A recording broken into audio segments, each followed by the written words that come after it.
Les frères, je les vois pas, Bilal. Je les vois, moi, Boussala. Ils sont où? Ils sont là en face, ils sont en face. Attention. Attention.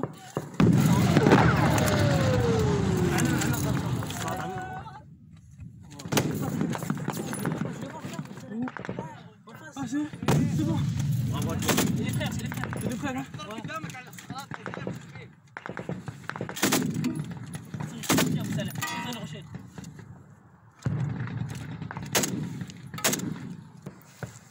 Ah, ça, ils sont, regardez. Ça, là, là, Hadi Almé. Descends, Bilal, descends, sur le pont. Abou Ibrahim. Viens, Bilal. Abou Ibrahim, c'est comment?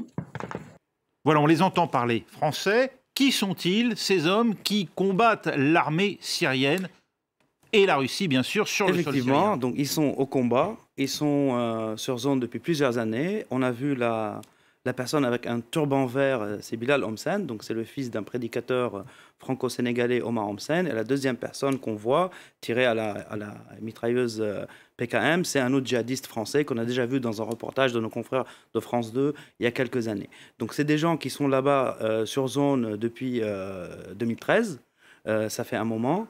C'est quelques dizaines de personnes qui constituent un camp en dur à la frontière syro-irakienne et qui sont actifs en tout cas depuis ce moment-là. Ils ont participé à plusieurs batailles.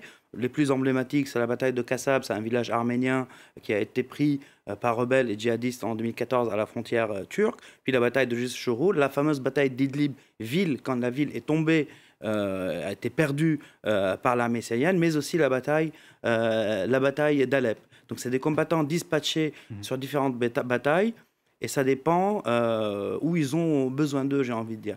Et ça fait partie aussi de la problématique d'Idlib, parce que certes, il y a ces djihadistes, certes, il y a ces Français, et pas que des Français toujours actifs, parce qu'on l'oublie des fois, mais il y a aussi tous les millions de civils et les milliers de réfugiés qui bougent, et ces djihadistes deviennent une sorte d'alibi pour taper sur tout ce beau monde à Idlib.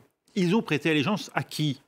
Il y a eu une allégeance à un moment à Al-Qaïda, très clairement, parce que ce qu'on n'a pas dit, j'ai eu l'occasion d'interviewer pendant 2 heures via Skype le chef de ce groupe, donc Omar Homsen lui-même. Donc Omar Homsen, prédicateur de Nice, qui était très actif dans la propagande, produit à des vidéos qui s'appelaient 19HH, des centaines de milliers de vues, ancien délinquant de Nice, avec déjà une certaine aura, stature, et qui est considéré comme le plus gros recruteur de Français vers la Syrie. Donc j'ai eu l'occasion de lui parler pendant 2 heures, lui poser toutes les questions qui s'imposent, dont, comme vous le dites, à qui appartenez-vous?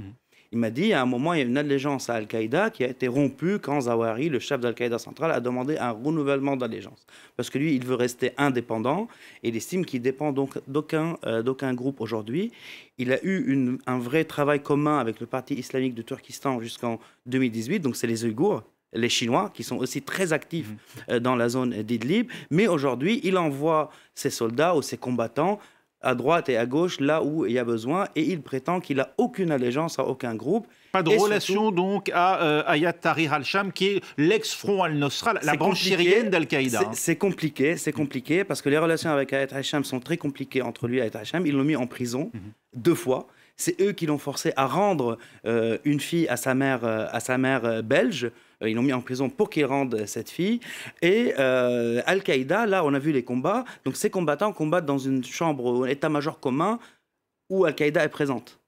Mais ce n'est pas HTS, parce qu'aujourd'hui, il y a conflit aussi entre HTS et Al-Qaïda.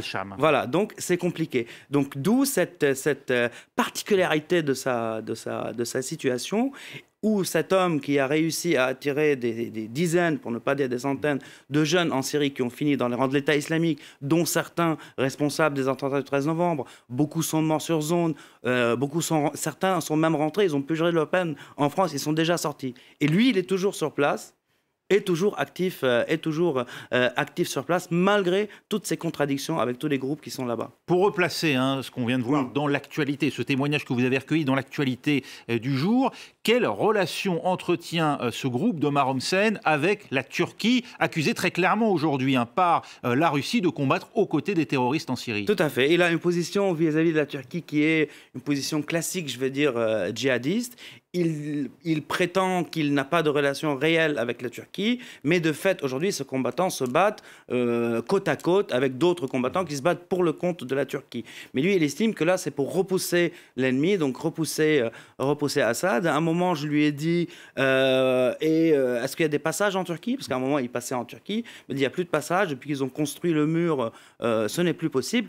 Mais en même temps, il m'a dit que les renseignements turcs, parmi d'autres, l'ont prévenu comme quoi la France avait mis sa tête à prix.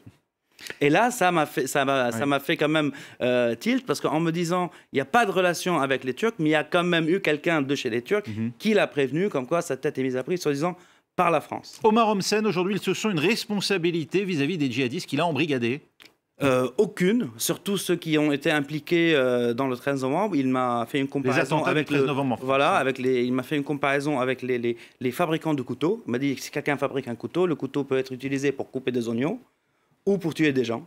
Je ferme les guillemets. Et il estime que même ceux qu'il a attirés en Syrie, lui, il les a attirés, comme il dit, en bonne foi, pour qu'ils fassent leur devoir de djihad, aider les musulmans, etc. Si certains ont fini dans les rangs de l'État islamique, c'est de leur faute, parce qu'il y a une vraie animosité entre lui et l'État islamique. Il s'est prononcé clairement contre, par exemple, les attentats commis par l'État islamique en Occident. Il a dit, moi-même, je suis de Nice, j'aurais pu me retrouver avec ma famille sur la promenade des Anglais et j'aurais pu subir un attentat. Mais en même temps, il soutient que l'attentat de Charlie Hebdo est tout à fait légitime. Et même s'il est fait au nom de l'Al-Qaïda, donc moi, je lui posais la question clairement. Je lui dis, comment il pouvait être pour l'attentat de Charlie Hebdo et contre les attentats qu'Al-Qaïda appelle à faire, dernièrement, il y a 2 semaines, contre des civils en Occident.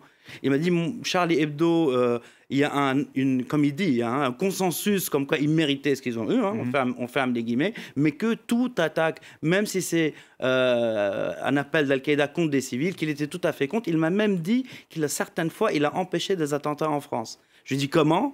Il me dit parce qu'il y a eu des gens qui étaient partisans de ma cause et qui me disaient, nous on est en France, on veut agir en ton nom. Et moi je leur disais non, même si peut-être ça pourrait être des gens du renseignement qui essayaient de me piéger. Donc on est allé loin dans la discussion sur ses motivations et comment il considérait la France, le rôle de la France et sa relation avec la France et même avec son pays d'origine, le Sénégal. Par exemple, j'ai appris que les autorités sénégalaises, via des officiers de renseignement, essayaient de l'attirer au Sénégal. Essayer de lui faire miroiter quelque chose pour qu'il rentre au Sénégal. Et bien sûr, ça, c'est par impulsion évidemment française. Merci Wassim Nasr. Voilà ce qu'on peut dire donc de cet entretien que vous avez eu avec Omar Homsen.